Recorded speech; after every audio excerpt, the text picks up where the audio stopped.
being obviously a person of color and a woman of color, what do you think, I guess, the biggest obstacles that you and people like yourself may have faced in like the getting into the forensic community? Like, what are the biggest like barriers to entry for someone like yourself?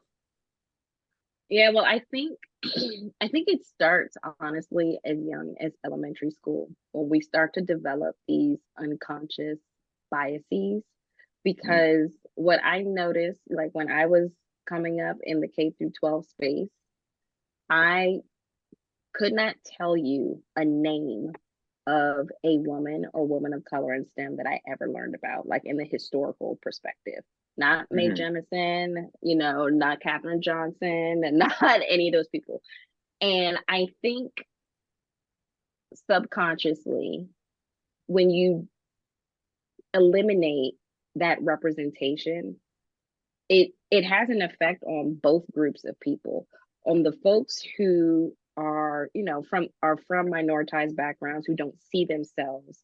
They literally don't see themselves doing the Right. position, so it's like you can't envision yourself in that type of role.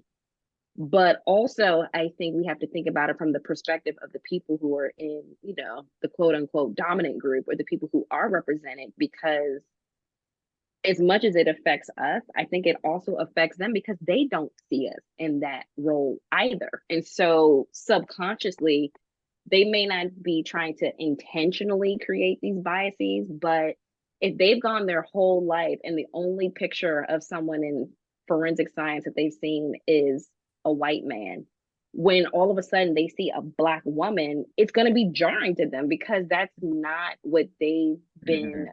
trained to connect with in terms of being a forensic scientist. So that's why I think this early exposure and this early representation is so important, because it benefits everyone, because then you normalize it. Like, I have two boys, and I am very intentional about teaching them about people who have identities different from them, because I want it to be normal for them to see.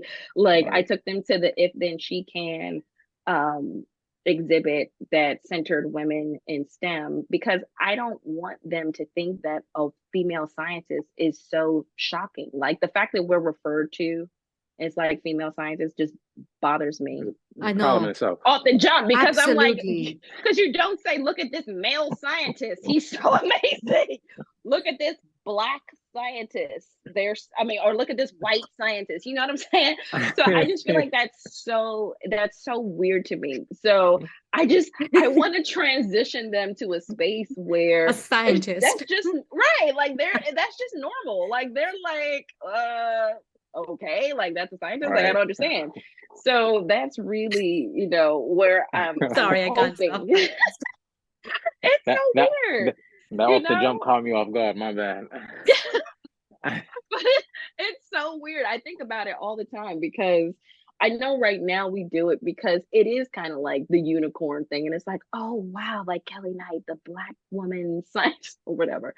And I'm Mhm. like, I get it, because people aren't maybe used to seeing, like, that's not part of their normalization. But I hope that one day we do get to a point where it's just like, wow, she's like an awesome scientist.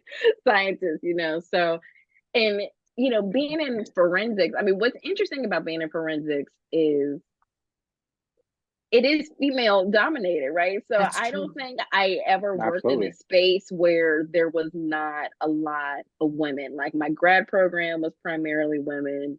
My lab, I worked in DNA, so that's, there are other disciplines within forensics that are definitely still more male dominated, but in DNA, it's definitely female dominated.